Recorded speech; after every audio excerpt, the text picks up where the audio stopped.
அஸ்ஸலாமு அலைக்கும் வரஹ்மத்துல்லாஹி வபரகாத்துஹு. பொதுவாக எல்லா மனிதனுக்குமே ஆரம்ப காலகட்டங்களில் அவர்களுடைய தாய் தந்தையர்கள் மூலமாக கேள்விகள் தொடரும்.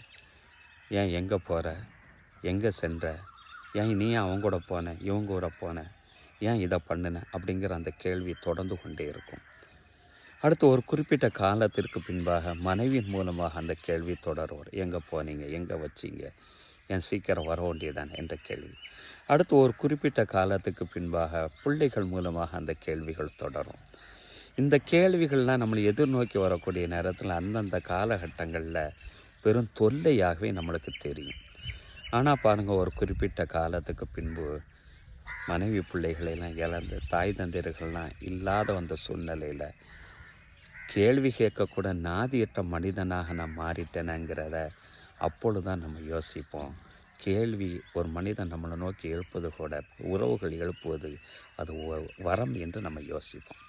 இதைத்தான் அல் குர்ஆன் ஷெரீஃபில் சூரத் நிசா முதல் வசனத்தில் இறைவன் சொல்லுவான், வத்தகுல்லாஹ, இறைவனை நீங்கள் பயந்து கொள்ளுங்கள். எப்படிப்பட்ட இறைவன்? தசா அலு நபிஹி, அவனுடைய அருளின் காரணமாகவே அல் அருகாம, உங்களுடைய உறவுகளுக்கு மத்தியில் ஒருவருக்கொருவர் கேள்வி கேட்டுக்கொள்கிறீர்கள் என்று இறைவன் இந்த வசனத்தில் உறவுகள் நம்மள்கிட்ட கேள்வி கேட்பது கூட ஒரு வரமாக இறைவன் சொல்லுகிறான். உண்மைதானே?